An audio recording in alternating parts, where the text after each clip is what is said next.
So November 5th, 2021, beautiful city of the villages in Florida. My name is Jong Han. We have about 1,500 interviews of Korean War veterans, not just from the United States, but also all from 21 countries that participated in the war.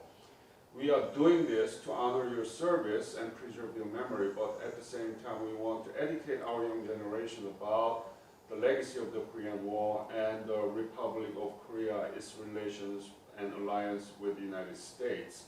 That's why we are doing this. The teachers will use this interview for their classroom talk on the Korean War in the context of the Cold War.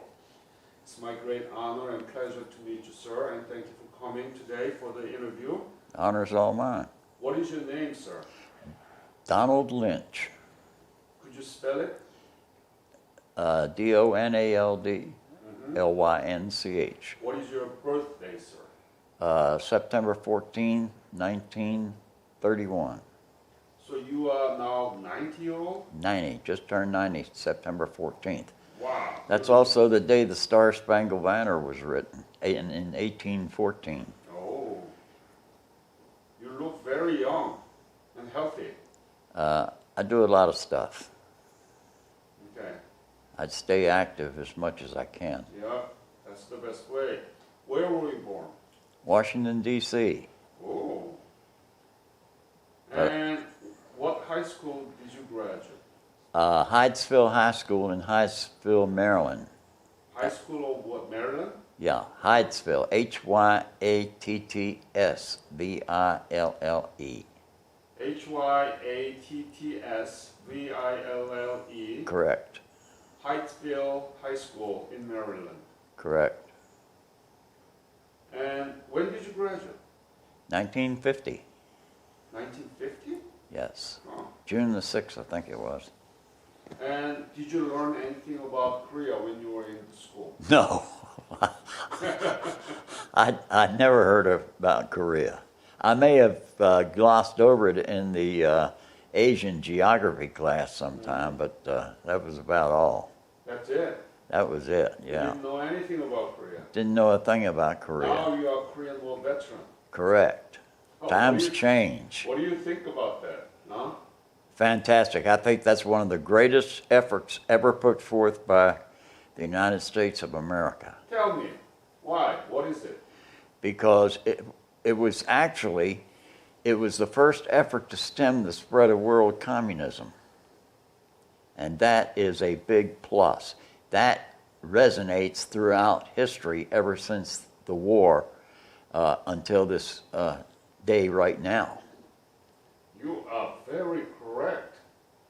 What about the outcome of the war in South Korea and North Korea? Well, the outcome of the war was not very good for North Korea, but it really benefited South Korea because they have the 9th best world economy right now. They're the 5th largest automobile manufacturer. I think they make an atomic generator. They're one of 2 countries that do it. The other one's Germany. So that's a great accomplishment that country has done. You know all about this. How? Oh yeah.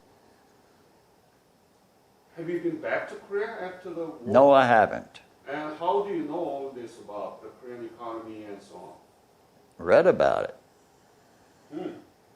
What else do you know about Korean development, in economy and democracy and so on? Well, they make a lot of pots and pans and cameras, software, cell phones. Just about anything that anybody ever used is made in Korea. I think they got probably close to 40 million people now. And they're half the size of the state of Florida. Yeah? Oh, yeah, half of the Florida. Yeah, just a little bit bigger than Indiana.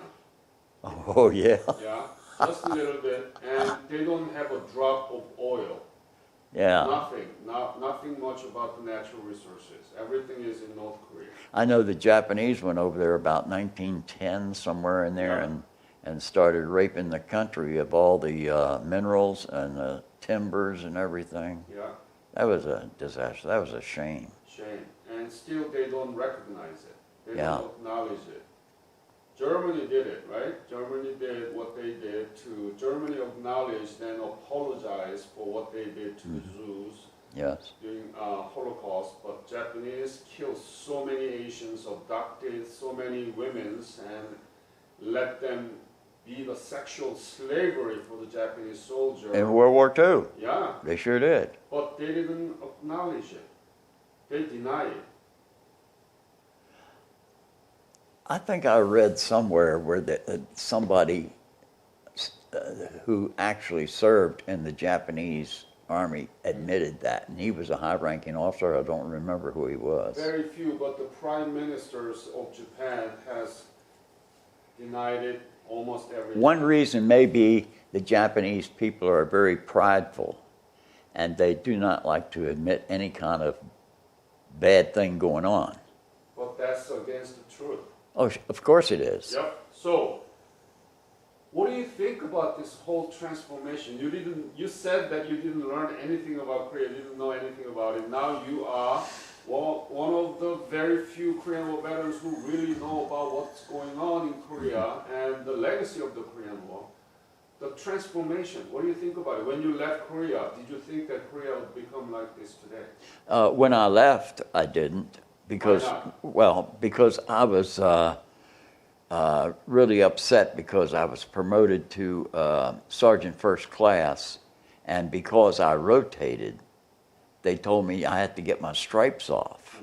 And they said that when you rotate within a 30-day period of your rank coming down, it's automatically canceled. But under the Uniform Code of Military Justice, to lose your stripes, you have to at least have a summary court-martial, which I did not have. They stole my stripes from me. So you are personally upset and angry about that. But Sure. why didn't you think that Korea would become like this today? I had no idea that they were so broken down. Yeah. There was nothing there. Mhm. I mean, they didn't even have a sewer system. And all the cities, any towns you go to, it stank of any size because they had sewer canals Right. and levees. They would run along the top of the levees, and you could smell that terrible sewer. But now, from what I've read and seen on television, they've come a long, long way. Mm-hmm. I mean, they have skyscrapers over there. It's the 10th largest economy in the world. I thought it was the 9th. You are 10th largest, and they are the largest computer chip maker in the world. They are the largest shipbuilders in the world, and they make all different kinds, as you mentioned. So, great. When did you join the army, right? You are the Army. Well, actually, I joined the Naval Air Corps Reserve when I was at the end of my junior year. These commanders from NAR-2 Naval Air there in Anacostia, D.C., came by, and they were trying to get people to go for a summer, like a summer camp, but it was regular basic training that we took. When did you join the army? Well, the Army, Enlisted, I joined the Navy reactivated. on June 12th, 1949. But I stayed in that reserve for about 2 years, 8 months, and then they didn't pay me for my reserve time. They said you had to make muster. And I said, well, the line chief said, don't make muster, you just come to work. I said, so get me out of here. So they gave me a discharge on February 18th of 1952, and the next day they drafted me. So that's when I went in the Army. So drafted when? 19th of February, 1952. And Korean War already broke out. Right? Beg your pardon? Korean War already broke out. Oh, yeah, 1950, June the 25th is when it Right. So started. where did you get the boot camp? Fort Lee, Virginia. Fort Lee, Virginia. PA. And when did you depart from the United States to Korea? July of 1952. out of Seattle, Washington. Seattle, Washington. Fort Lewis, right? No, Fort Lawton. Fort. Lawton, Lawton. Ah. What ship was it? I don't remember the name of the You ship, don't but it was remember Pier that. 91 that I sailed off from. And when did you arrive in Korea? Where? 2 weeks later at Yokohama, Yokohama. Japan. Then? And then I went to Camp Drake, Japan. They bused me over there. That's 12 miles out of Tokyo. Yeah. And I stayed there for about a month or so. And then about the 10th, maybe, of September, I went what they call South Shipment to Korea. I don't remember the name of that boat either. Where did you arrive in Korea? Busan or Incheon? I turned 21 midway between Yokohama and Incheon. Incheon. So I'll always know where I was on my 21st birthday. And from Incheon, where did you go? From Incheon, they ran me through a replacement company and then sent me to some station, and I got on a train. And we went through Seoul and had a bunch of starving kids there. We give all our C rations and K rations to the kids. And then we went through a bunch of tunnels and went to some place over there not too far from Chuncheon, Korea, and they put me on a truck and took me into Chuncheon replacement company. And I got off one truck and they put me on another truck and put me on the front lines. And I was supposed to be relieving a supply sergeant in a medical outfit. But Chuncheon, what camp was it? Or was it Pokchak Hill or No. That was 60 miles further north. I went up in the Punch Bowl area. Right. They sent me up there and put me with the 45th Infantry Division, the 179th Regiment, K Company. Hold on. What was your unit again? K Company. K Company. 179th Infantry Regiment of 179 Infantry Regiment. the 45th Infantry Division. 45th Infantry Division, yeah. And it was, the hill that I was on was 812, 812. I think. Mm-hmm. Yeah, I think that was. I don't remember anybody I served up there. They don't have any record of me being up there. What's your MOS? 1821. That's a unit supply sergeant. 1821 unit supply. Unit supply sergeant. Yeah, that's. So what is it? Unit supply meaning supply of everything? You supply the unit. What kind of unit are you talking about? Well, the unit I finally served in was a medical unit. But I was in a lot of fights up there on that hill. Recommended for Bronze Stars, wounded twice. I never got any of my medals at all. And I went through my congressman and they said they don't have anything on you being there. Why is that? I don't know. There was also 4 cooks on the truck with me that day, and they got killed the first day up the hill. And I never heard anything about that. Never heard anything. Does Inje ring the bell to you? The hill, 812. 812. That's a hill I was on. Yeah, Inje. Is that the name of it? Yeah. Is it NG or is it pronounced NG? Inje. Inje. Yeah. Or Sopari. It was what? Sopari. A small party. No, Sopari.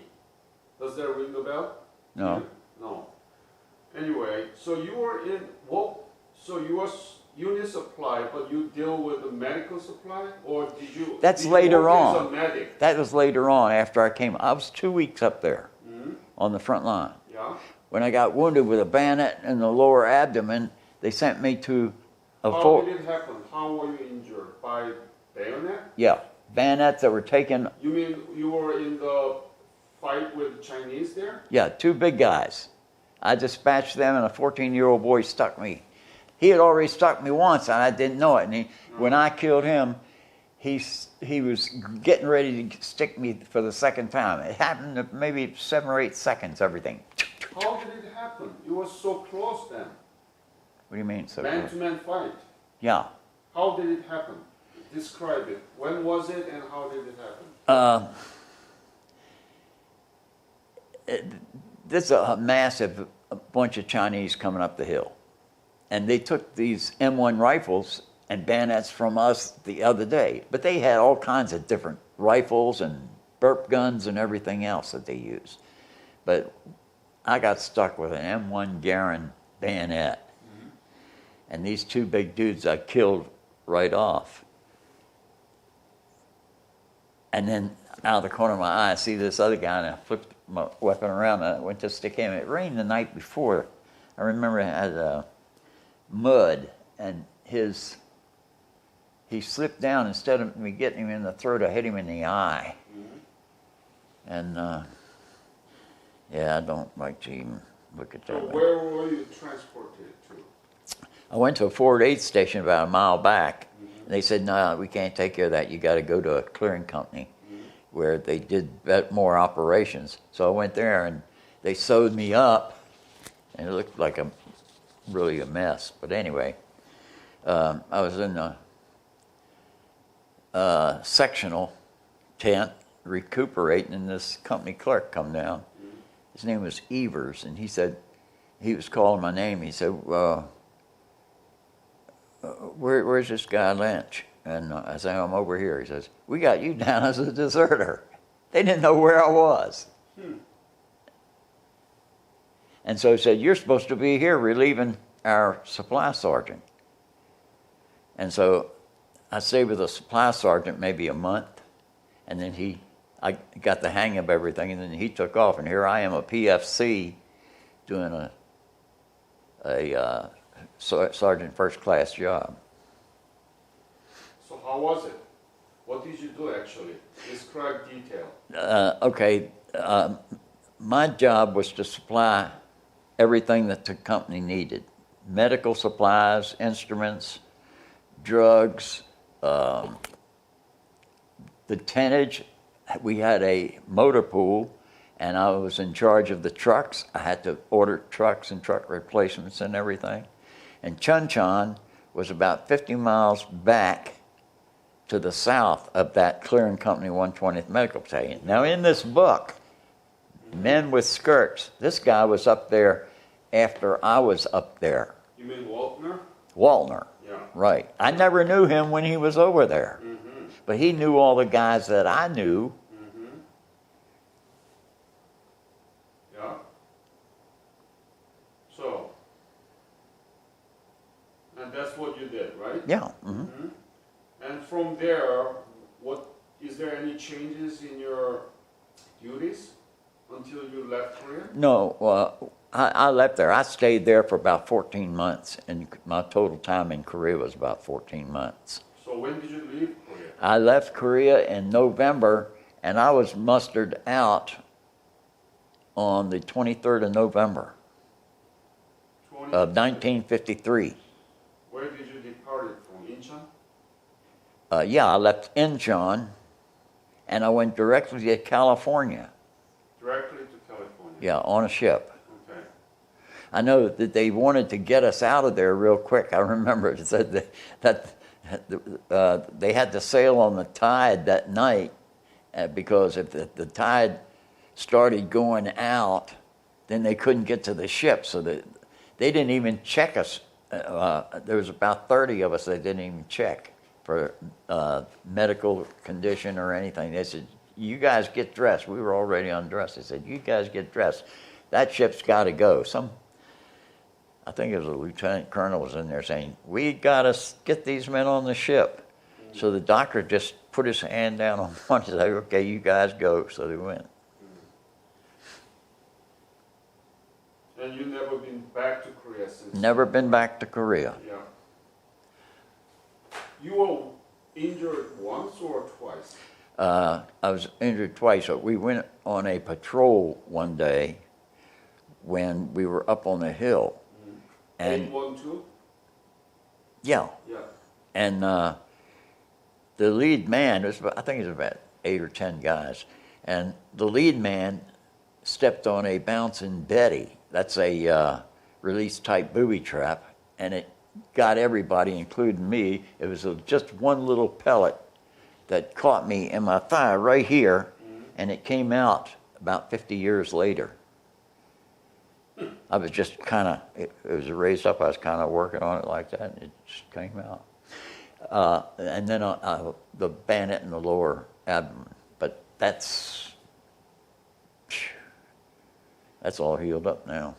So the heel 812 is in the punch bowl area. It was on the rim of the punch bowl. Yeah. And the best I can tell you, it was like on, the rim, the top part, like a bunch of hills up there. Yeah. That's where it was, as best I can remember. I don't know. And you were not awarded with medal. No, I never got anything.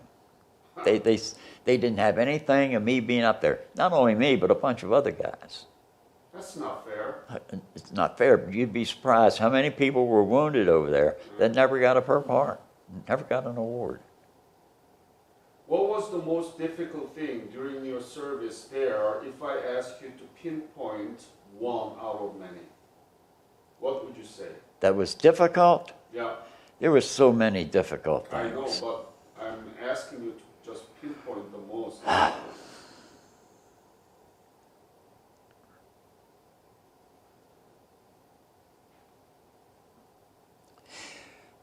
I think the most difficult thing was seeing everybody wounded coming in there. And like you mentioned, Pork Chop Hill. We took casualties from Pork Chop, Old Baldy, I think it was Finger Ridge. That's far away from Punch Bowl. You were in the... Oh, they helicoptered them in. We had helicopter pads, and they brought them in. To where? To Chuncheon? No, this is... Were there any 50 big MASH unit? There was a 46 Mobile Army Surgical Hospital, but that was way, way, way back in the rear somewhere. Right, but how did you know all those things? Because that's where we shipped them. Oh, okay. The ones that we couldn't take care of. But we took arms and legs and everything off right there, sewed them up and everything. What is the name again, the MASH unit that you were near to? I wasn't near it. It was 46 Mobile Army Surgical Hospital. It was in the division rear, back there around Chuncheon or past Chuncheon somewhere. Now that's 50 miles south of where Clearing Company 120th Medical Battalion was. That's where I spent most of my time. Right. And we moved and swapped places with the 40th Division. I was in the 45th. And we went to a place called Tokoli. Doesn't that sound weird? Tokori? Tokoli. Tokoli. Tokori. Tokoli. It's a little village. It's in this book. It's all in this book. Tokori. Tokoli. Tokoli. Yeah. So tell me about the soft side of the service there. Where did you sleep? What did you eat? How was duty, like everyday routine? Oh, yeah, give the details to the young students. Every day, I would get up. I was on call 24 hours a day. And I would get up and I would turn in old equipment and reorder new equipment. I'd do inventory of the whole area, because about 2 inventories a month, because stuff would disappear there.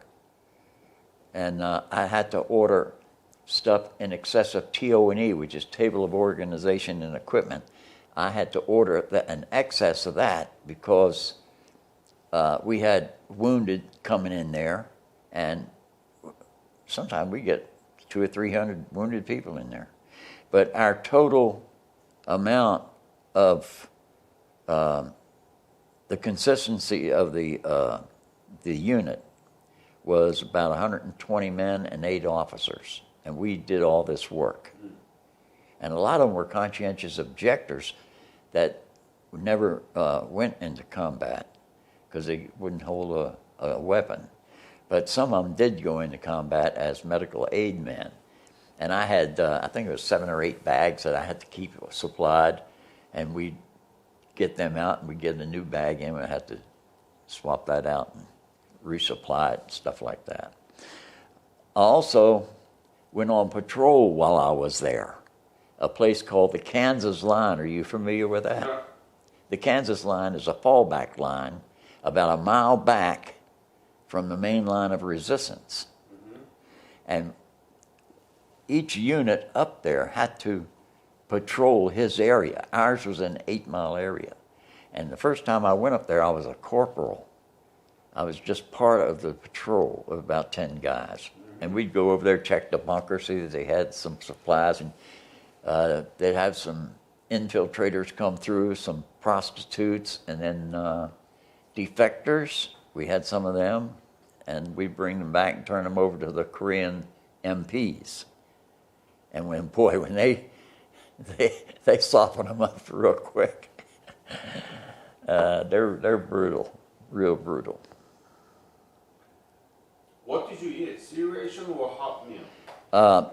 We had hot meals there, being that's a medical outfit. We had a kitchen, and we had about 4 main cooks and 1 chief cook, and we had a lot of lamb that we got. Yeah, frozen lamb from Australia. I remember that. We had beef. We had turkey. We had an awful lot of powdered eggs and powdered milk. Wow. Yeah. We had pretty good food there, actually. That was good. Yeah. How often were you able to take shower? I built the shower in this riverbed. This happened at Tokoli. I didn't have a shower except a portable shower at the other place in the Punch Bowl. But when we moved with swap with the 40th Division, there was this river that we were camped out by. And at the downstream part, there was a nice flat rock. So I had this little spring coming out of the rocks, and it went on down to, I put 4 sticks and had this angle iron, and I nailed some boards together so I would have that water from the spring come down onto that flat rock. Well, we had this Woodbury shampoo that the corporation would just send it to us. And I had a little bottle of that shampoo there that I would wash and shower. Well, one day a sniper took a shot at me, so that wound up my shower. So I got 5 guys from the group, and we went back there, and we located where that guy was, and we got him. You had a shampoo at the time? Yeah. Not the soap? No, shampoo. It was Woodbury shampoo. Wow. And I had it on that flat rock, and I had soap down, and I'd rinse off, and I was reaching down to soap down again, and ping is when that sniper, if I didn't reach for that shampoo, he'd probably had me. So I barefooted across them rocks. I had my clothes behind the rocks in a wooded area there. So the shampoo saved you? Yeah, reaching down for the shampoo, sure did. But I never went back to take any more showers there. How much did you get monthly at the time? I got, jeepers, I don't know what my pay was. I as a PFC, I think I was making about $90 plus $45 combat pay. $90? That sounds a lot. Well, that's a private first class. Yeah. And then I went to corporal. I don't even know how much I got as corporal. And then they promoted me to staff sergeant. I was staff sergeant for quite a while. They figured I had to get there because I was doing a sergeant first class job and I wasn't getting the pay for it. So they couldn't even promote me as an 1821. They promoted me as a 1666. 1666. You know what that is? No. That's a medical aid man. And we had a lot of sergeants over there that were 1666. So you have a DD-214, right? Yeah. And that DD-214 doesn't say anything about what you did there. Yes, it does. Does? Yeah. I don't know if it's on the DD-214, but I had some sheet that said I was promoted as a 1666 to sergeant first class. So I know they got a record of that. But and also you have a DD-214. Yeah. Mm-hmm. And what is the rank there in the Sergeant. Sergeant. Okay. Were there any Korean soldier working with you? We had interpreters and we had houseboys. Houseboy. Tell me about them. Okay, houseboy. One of them was Sammy. I never did know his last name. The other one was Jocko. Now, Jocko was my number one houseboy Why is it number one? because he was just there all the time, and he'd do everything. Sammy did my laundry for me, and Sammy was a lot of other guys' houseboys. Did all their laundry and everything. Jocko, I think Jocko's name was Kim Chung Ok. Mm-hmm. Does that make sense? Yeah. That's not a girl's name, is it? I don't know. Kim Chung Ok. Anyway, he wanted to go to America. And he was always telling me, say, "Oh, Lynchy Deshka." What? He said, "Call me Lynchy Deshka." Mm. That's Japanese, though, isn't it? Deshka? Kind of, yeah. Yeah. And then another word he used was Kujima. Kujima? Kujima. Huh. You know what that is? I don't know. I think it's shit. 거짓말. Kujima, yeah. It's a lie. Oh, it's a lie? Yeah. Oh, well, he told me it was shit. Okay. And he spoke a lot of Japanese and Korean too. And How old was he? he was 18. 18. Yeah. So quite a big boy. Yeah. No, he was small, but he was older and very wise. He was very smart. He wanted to go to a university. Huh. Was he able to speak in English? Oh yeah, he spoke English. Yeah. Huh. They never learn it from the school. I don't think so. And Yeah. how can? Well, they just pick it up. Pick it up. Yeah. And did you pay for him, for his work? Yeah, I paid Sammy to do my laundry, and Jocko, once in a while he would do my laundry. Yeah, I'd pay him different things. I'd pay him in script, or I'd pay him in favors. I'd give him stuff. Like what? Extra food Like a C ration? and cigarettes. Cigarette. We got cigarettes for $1 a carton over there because there wasn't any tax on it.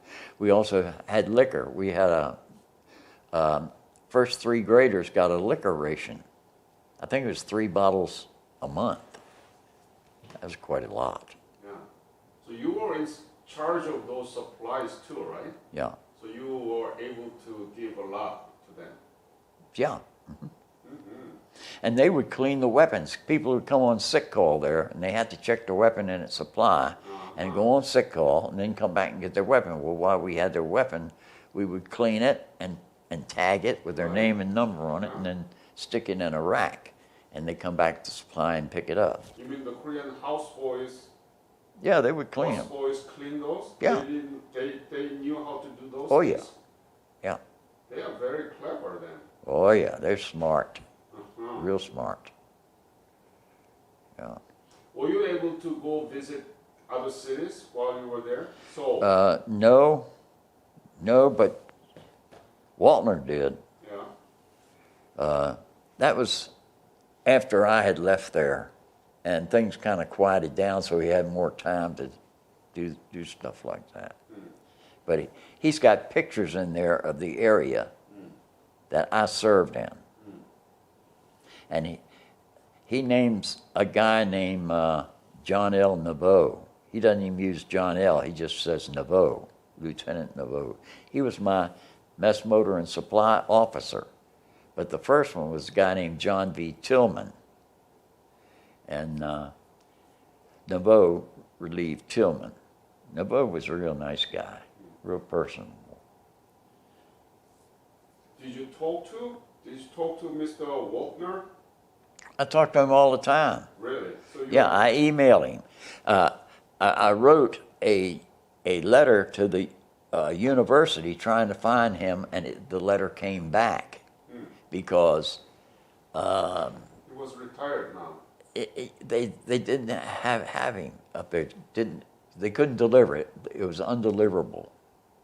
So I notified the publisher and told him to have the guy get a hold of me. I gave him my phone number and everything. And so he wrote me a nice letter. And then we started emailing back and forth. He lives in Montana? Montana. What city? Park something or other, something on that address I gave you. Yeah. It's a very rural place. And he's a collector of guns. He's written many books, some novels, and some fact. So if I call him and mention your name, he will know. Oh, yeah. Okay, let him know that I will call him and for an interview. Maybe I can visit him. Sure. Yeah. That would be interesting. He would be really interesting because when he was over there, he wrote his girlfriend every day. And they'd get married when he went back. And he was very true to her. And he kept records of everything he did over there because he's a writer. Very good. And he's got a good, you could use that as a history book, actually. Men in Skirts. Yeah, I want to call today, so. Sure. Yeah. You were injured twice. Mm-hmm. And now you know Korea, one of the advanced economy in the world. Mm-hmm. What do you think about the whole thing, this transformation, and what is the legacy of the Korean War, so on, in your opinion? Well, I think it's the most effort to bring people to a whole that's ever been done. We should use this as an example of to do other things with other countries. If we did this in the Middle East, that would solve tremendous problems over there. Yeah. Think of all the manufacturing they could do over there and governing themselves.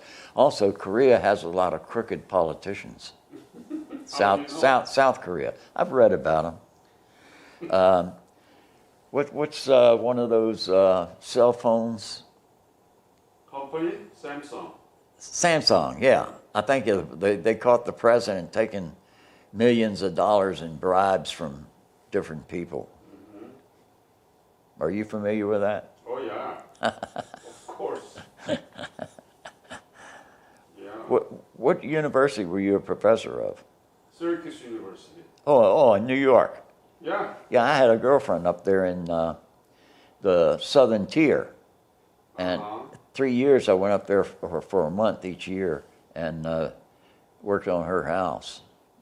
And that was in a place called Canisteo. Have you ever heard of it? Yeah. Yeah. Yeah. So, why is it then forgotten war, the Korean War has become? Why is it? You said that it's one of the most successful outcome, Yeah, right? definitely. And so that has to be learned in the classroom and talking about the lessons. The reason it was forgotten, I believe, is because it was right after World War II and just before the Korean War. So a lot of times, The Vietnam War. Vietnam War, yeah. They skip over it. They go from World War II right to Vietnam. Why do people skip? Why? Even, I was in I don't know. Korean War anniversary events in Syracuse, New York, and the governor sent his representative, and Korean War veterans was sitting with me right in front of the podium, and this guy reading the speeches from the governor saying that we fought here in World War I, World War II, and then he just skipped Korean War and talking about Vietnam War. Korean War veterans were insulted in front of it. Why does that happen here in America? It's just the way it is. But they say that the Middle East war is the longest war, a 20-year war. Not so. The Korean War is the longest war. It is still ongoing. Exactly. all we have is a ceasefire. This war was from 1950, June 25th, to the present. Mm-hmm. And we lose a lot of people in firefighting skirmishes Yep. with the North Koreans. As many as 100 to 125 some years. That's more than what was lost over there in the Middle East, Absolutely. especially in the last 8 years. Yeah. Mortality rate in the Korean War is not comparable to even Vietnam War because it spans out for 10 years, but it was for 3 years in Korean War. So you're right. To wrap this message, what would you say to the Korean people in the context of the 70th anniversary of the Korean War breakout? What would you say to the Korean people? Well, I'm just glad that we were over there for their benefit because it really helped them. And I like to help people. I'm helping people now. I'm still serving. I do fundraisers for the Korean War Veterans Association. Mm-hmm. In fact, I just did one right down the road here at a place called... I'm just glad that we were over there because the result of what happened in the future was so beneficial for so many people, and especially the Korean people. Yeah. What would you say to the American young students about the legacy of the Korean War and your service? War is nasty business. And if there's any way you can negotiate out of a war, do it. Don't go to war only as a last resort because it's very nasty. Thank you again. Yes, sir. Mr. Lynch, Yes. your honorable service did really contribute to what Korea stands for now, the greatest ally to the United States and one of the most advanced economy in the world out of Yes. devastation.